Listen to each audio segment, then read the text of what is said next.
Ok. Seguinte, eu tinha prometido para vocês que em um momento a gente voltaria para gravitação.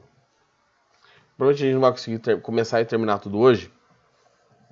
Então eu vou tentar dar um parâmetro, porque gravitação, a parte de gravitação, ela está muito associada ao método científico, que é a primeira coisa que tem na apostila de vocês. Então toda apostila primeiro fala assim, o que é física? E depois fala do método científico. Tá? Eu acho que eu não sei se eu cheguei a citar para vocês. Eu lembro que uma das turmas eu comecei dando esse conteúdo, acho que foi o terceiro, na primeira semana ali, né? Todo meio sem jeito, meio, eu não sei o que vocês estavam fazendo.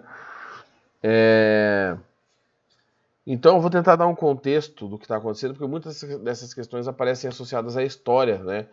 Da humanidade. Afinal de contas, a ciência é uma ferramenta, né? A gente transforma o mundo e o mundo nos transforma a partir da ciência. Temos hoje uma prova, vocês estão vivendo uma situação dessa. Que pelo nosso conhecimento científico, para as pessoas que levam a ciência a sério, o resto que não leva, gente, é peso morto na Terra, mas para quem leva a ciência a sério, sabe que essa situação toda que foi criada, de vocês estarem vendo aula de casa, da gente estar em remoto, infelizmente, é um mal necessário, não tem o que fazer.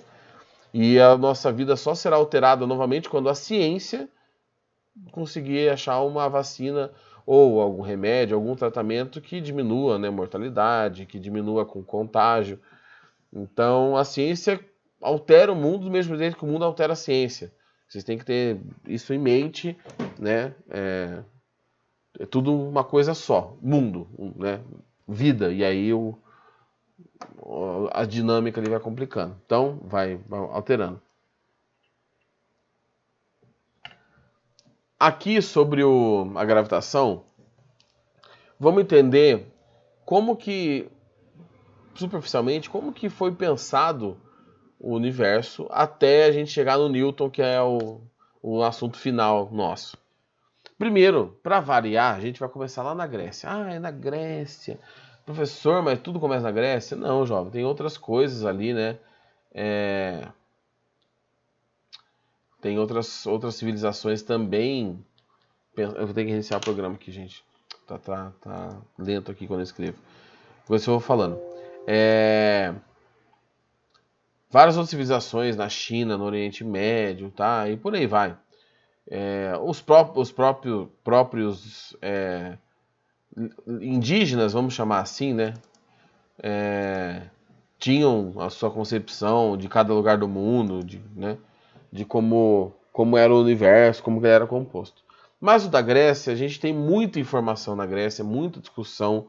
E a base da nossa sociedade, ela tem um pé ali, né, helênico, um pé grego de cultura. E muita coisa que eles discutiram lá ainda é válido. Muita coisa que Platão falou, por exemplo, Arquimedes. E muita coisa que estava errado a gente continua usando, tá? E não é por mal, porque você tem que lembrar pela limitação da época, se você pensar que ele chegou numa conclusão pela observação errada, pelo pensamento errado, é muito provável que isso seja natural para a gente. Então, vou dar um exemplo aqui falando de corpos em movimento.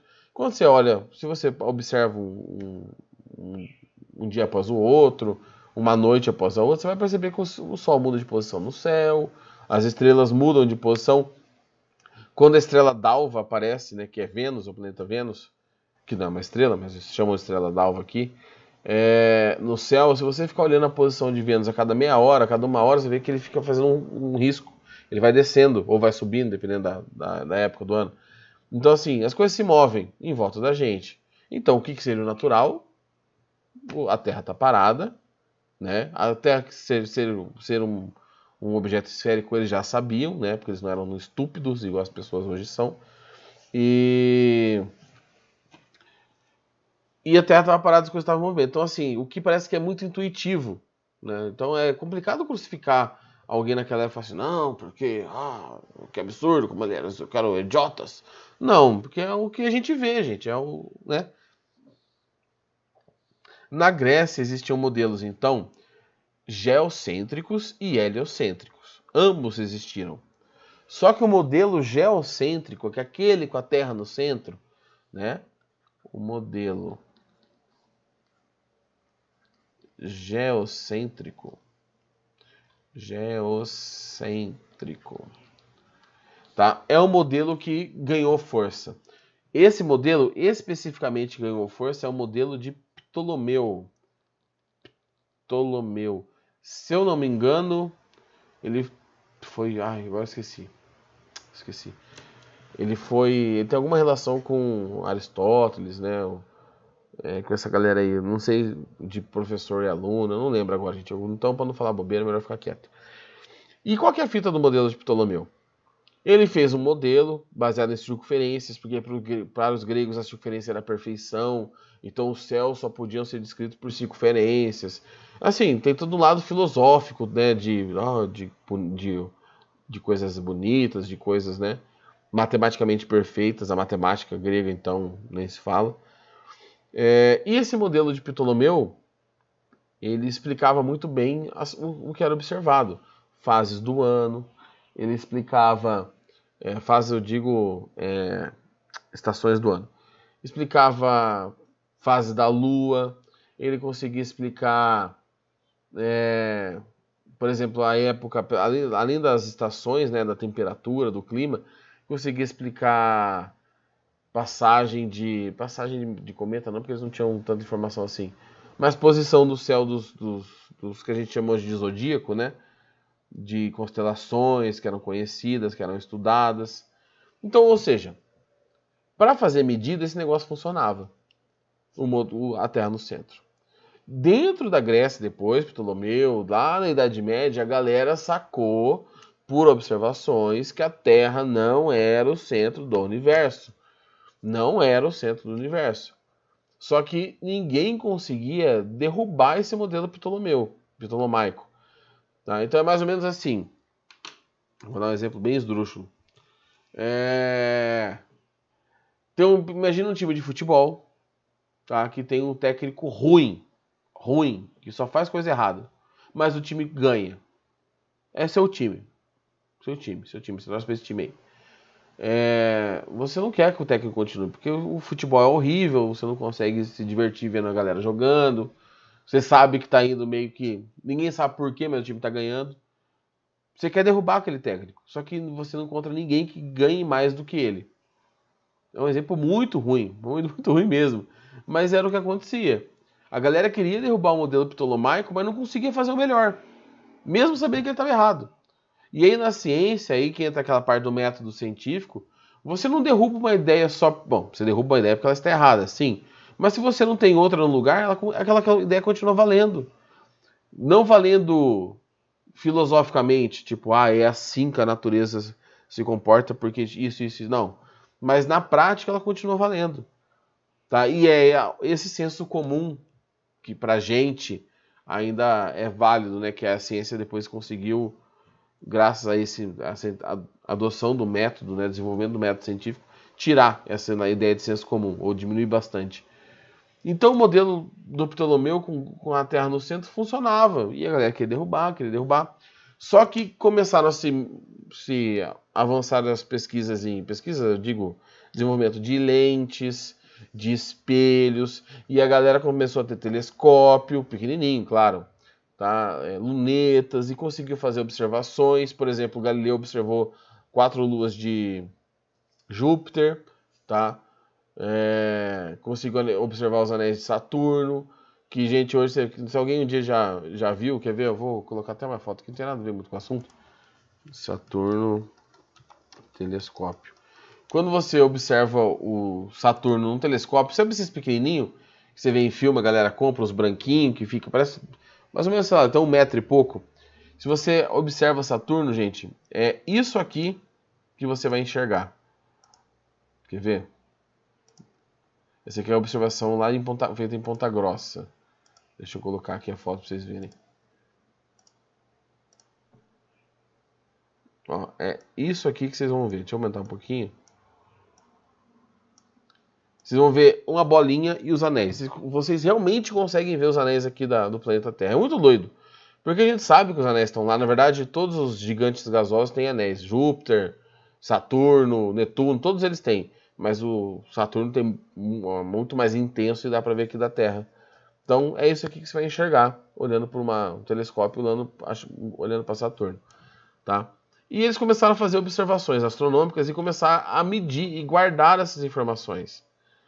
Então você tem um acúmulo de dados, tá? Deixa eu só pegar o nome do cara aqui, tá? Que vem desde o... Deixa eu colocar aqui o nome dele. Vou pular aqui um tempão, né? Vamos fazer um... Cadê onde eu estou escrevendo? Aqui. Vamos fazer um pulo. Lá da Grécia, vamos para o fim da Idade Média. Fim da Idade... Opa. Idade Média. Nesse rolo aqui, gente, passou Copérnico, passou Descartes, Giordano Bruno e uma galera de gente, tá? Giordano Bruno que era um religioso, né? Então, esse é um dos motivos, não o Giordano Bruno, mas que a galera de história hoje já não gosta muito que chama de Idade das Trevas, porque teve algum desenvolvimento científico. Não teve nada perto do resto da história da humanidade, mas teve alguma coisinha ali. Então, pro fim da Idade Média, você tem dados astronômicos e um dos primeiros grandes compiladores desses dados, que juntou muita informação, foi um cara chamado Tycho Brahe. Tá? Agora, se o nome dele fala exatamente assim, aí é uma boa pergunta. Tá? Ele era dinamarquês. Tá? Esse cara aqui, normalmente ele aparece, o nome dele é citado nas apostilas. Ele faz mas não tem nada muito específico dele. Ele faz um levantamento de dados. Então você junta vários dados de observação. E aí, considerando que a observação foi bem feita, a observação está descrevendo como que a natureza se comporta. Então você não pode ir contra a observação. Depois do Tycho, do Titinho aqui, veio o Kepler. E aí esse sim, não sei se vocês lembram da apostila, lá deve estar citando o Lady Kepler, umas coisas assim. Então depois do nosso amigo aqui, ó, pula para o Kepler. Johann Kepler. E ele pega esses dados do Tycho, ele pega outras informações que ele tinha, e ele consegue, usando essas informações, determinar como que os corpos se movimentam. Só isso. Como eles se movimentam. Não é por quê, e não é quando, e nem o que justifica isso. É só como eles se movimentam. Então o Kepler pega dados astronômicos de observação, cria o que hoje nós chamamos de 3 leis de Kepler, né? Ele cria aqui as 3 leis e ele consegue descrever o comportamento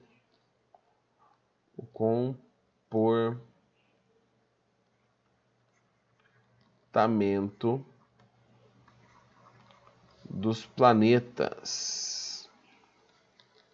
Então você ainda não conseguia fazer previsões a partir do estudo do Kepler. A gente depois vai ver só as 3 leis de Kepler, tudo certinho. Só que você já conseguia colocar os dados experimentais que também não batiam com o Ptolomeu, porque o modelo Ptolomeu parte do princípio errado, né? E agora você conseguia bater os dados. E talvez bater os dados era mais importante do que fazer previsão. Não na vida prática, mas pensando numa hipótese científica, os dados baterem com a sua hipótese é melhor do que você conseguir fazer previsão.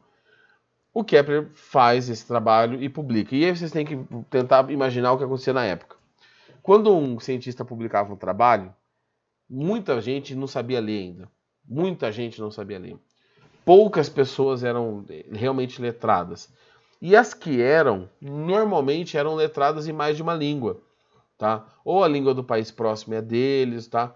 Ou uma língua que a gente hoje chama de língua morta, né? Por exemplo, latim e uma outra língua. Por quê? O latim virou a língua dos cientistas.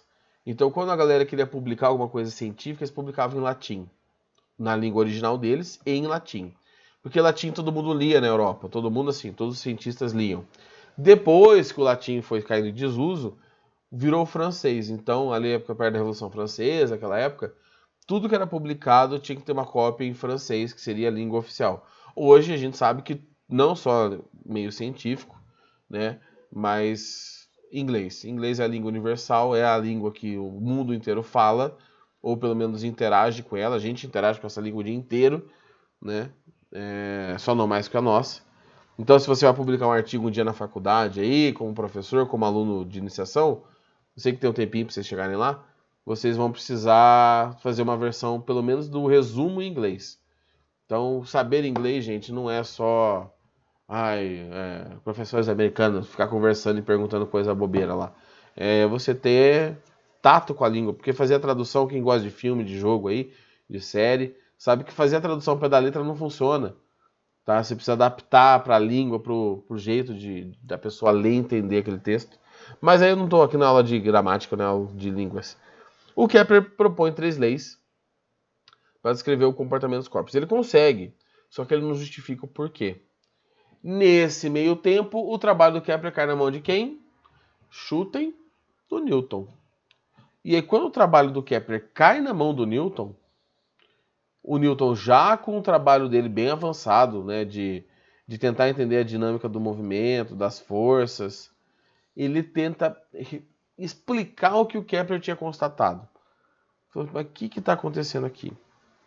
Por que que isso acontece? E aí, o Newton propõe a lei da gravitação universal. Tá? Nessa proposta da lei da gravitação universal, o Newton fala aqui, ou ele determina, não com essas palavras, mas como consequência, que massa atrai massa. Ou seja, todos os corpos massivos, não importam se sejam pequenos ou grandes, eles geram uma atração, que a gente chamaria de força gravitacional. Tá? E que a gravitação era uma força. E entendendo a equação que ele propôs para explicar esse fenômeno, a galera começou a pegar a equação dele e aplicar para o modelo de Kepler e dava certo. Afinal de contas, ela tem um pezinho lá no Kepler, né? Começaram a montar modelos do sistema solar com o Sol no centro, usando a equação de Newton, e começou a dar certo. E aí o que vinha lá desde o Ptolomeu começa a desaguar, fala, não, conseguimos justificar uma coisa melhor.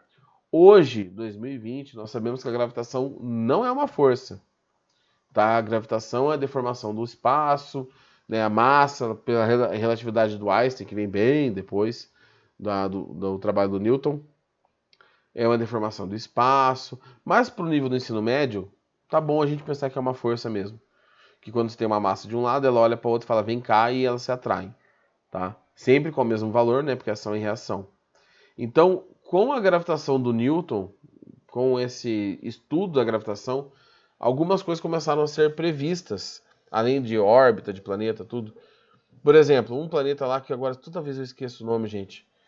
Ele tinha uma órbita estranha, ele estava indo, ao invés de ir atravessar o horizonte assim, ele ia, voltava, ia de novo. Sabe, ele fazia um lacinho, ele ia e voltava no céu. E não dá para explicar isso. Por que isso acontece? Pelo menos não dava. Aí uma das pessoas, não é o Newton, quando alguém fala assim, a teoria do Einstein que previa não sei o quê. Depois que a pessoa solta a teoria, pessoas trabalham em cima da ideia da outra pessoa. Então não foi o Newton, outra pessoa pegou as equações do Newton, resolveu e falou assim, eu consigo explicar esse movimento estranho do planeta, mas precisa ter mais um planeta no sistema solar. Ah, como assim? Não. Mais um planeta, já? Você tá louco? Não, o planeta tem que ser mais ou menos assim, assado, mais ou menos desse tamanho, e tem que estar nessa região do espaço. Aí um cara falou, vou dar uma procurada, né? Vai que acha mesmo. E acharam o planeta. Eu não lembro se foi Netuno ou se foi Urano agora. Um desses dois planetas foi descoberto. Ou melhor, foi previsto. Ele estava lá, sempre esteve, né, desde a formação da Terra, mas ele foi previsto por uma hipótese, uma lei física. Tá? Então ela começou a ganhar tanta força que até isso, você começou a descobrir coisas que estavam lá sempre, você não sabia. Então a lei da gravitação universal, ela muda a nossa ideia como sociedade do que era a gravidade. Você para de pensar em coisas mágicas, em elefante segurando um pilar nas costas com a terra, igual achavam em outras civilizações, e você começa a normalizar para interações padronizadas.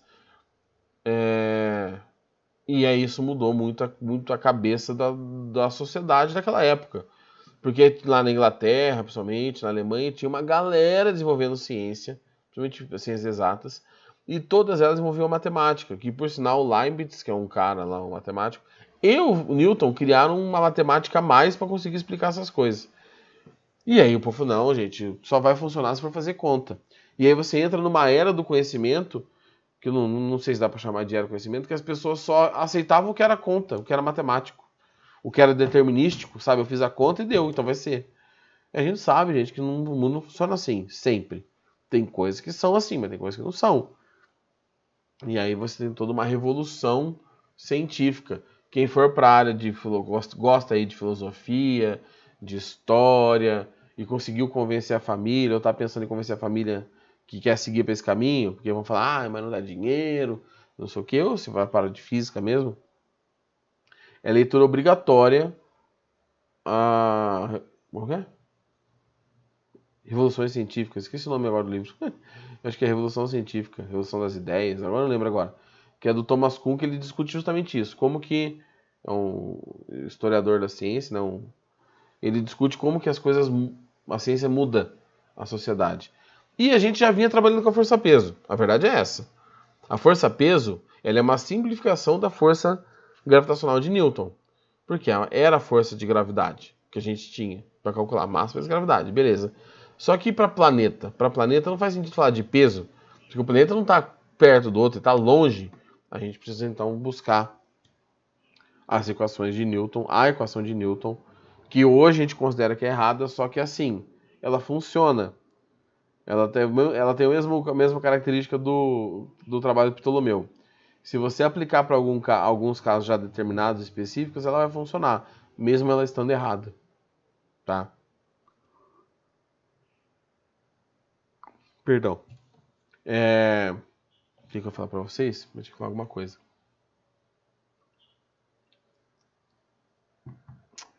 Ô, gente, esqueci. Esqueci o que eu ia falar. Bom, só para constar, enquanto ver se eu lembro o que eu falo, gente, aquela coisinha de maçã que eu na cabeça do Nilson é tudo balela.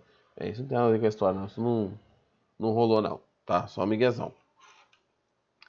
Alguém quer perguntar alguma coisa? Posso passar aqui para a gente começar a falar do Kepler? Ou já querem pontuar algo aí? Como que tá a situação? Pode ir. Pode ir? Deixa eu fechar aqui só. Então, beleza.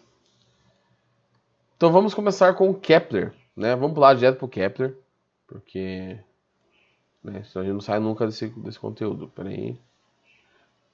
Então, o Kepler, como eu falei para vocês, ele uniu dados e matemática para descrever o movimento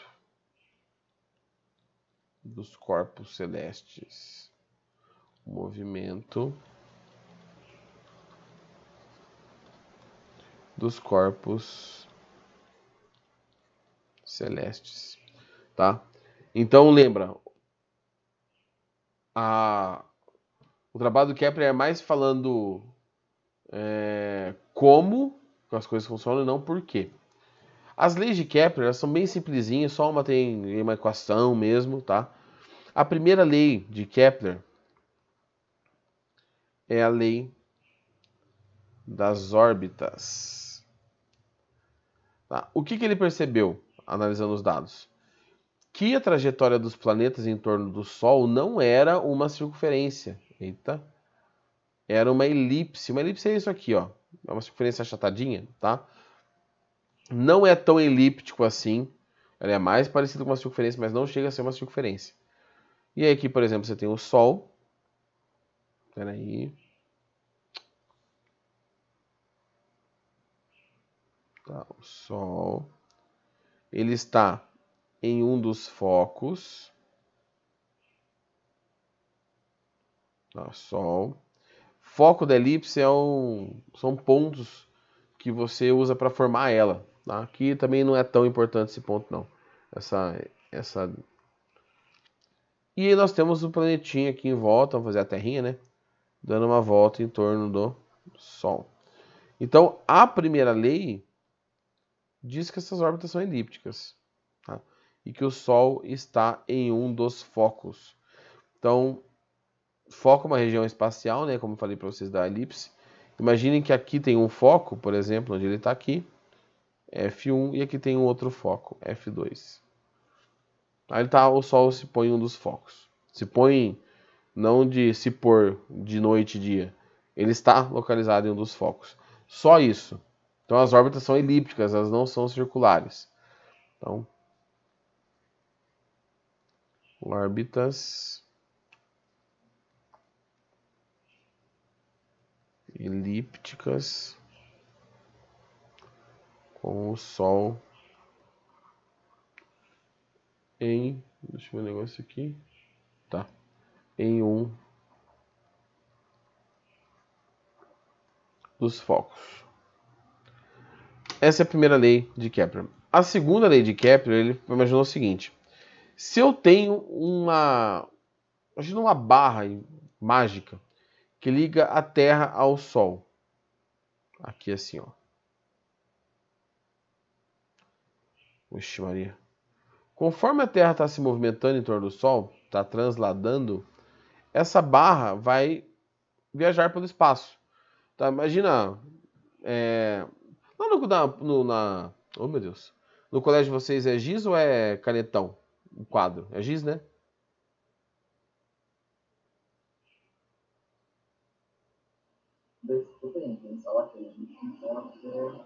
A de vocês lá era como?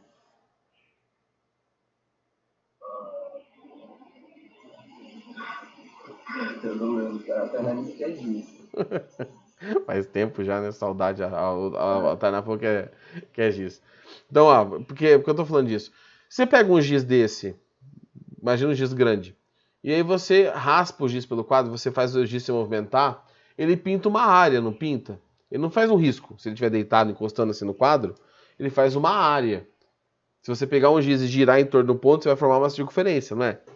Essa linha imaginária, verde aqui, conforme o planeta girava, ela varria áreas iguais em períodos iguais. Essa é a segunda lei. Eu vou explicá-la com um pouco mais de calma. Mas essa é a segunda lei, que é a lei das áreas. Tá? Então, uma linha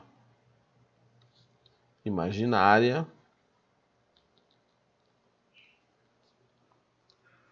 ligando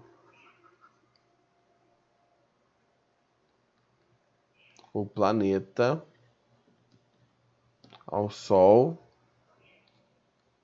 varre. Deixa eu melhorar essa letra aqui. Varre áreas iguais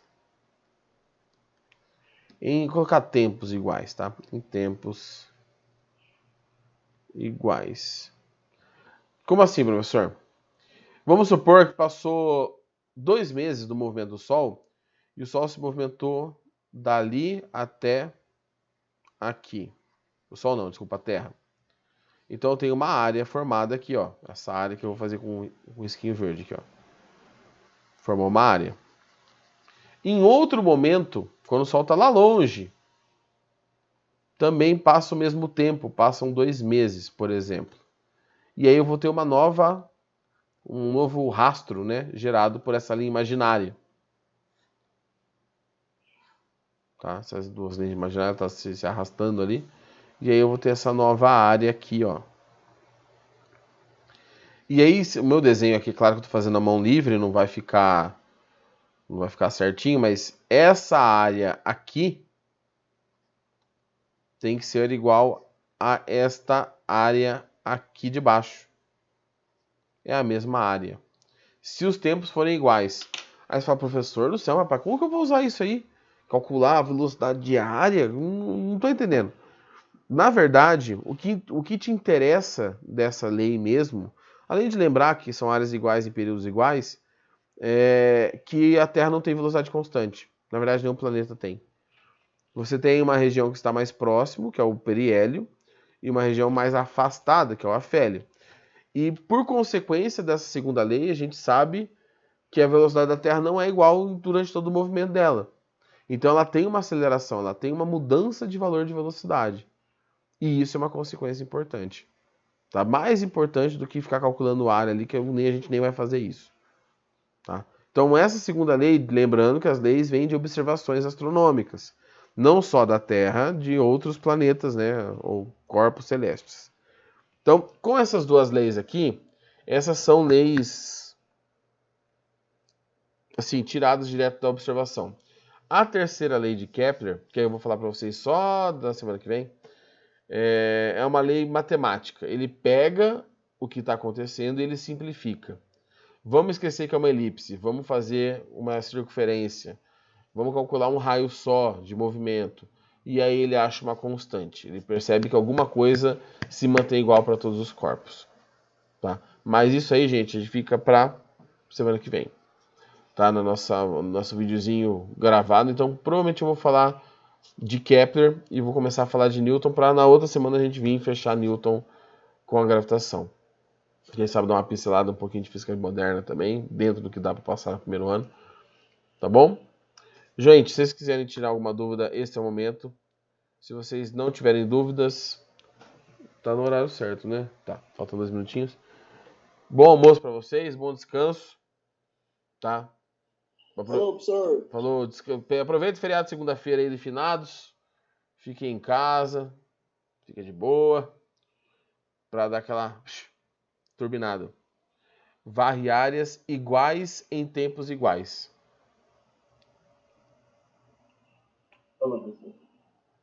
Beleza? Então, vou deixar aqui, gente, para quem quiser copiar mais um pouquinho. Aos outros, e que as pessoas já até já saíram. Até mais.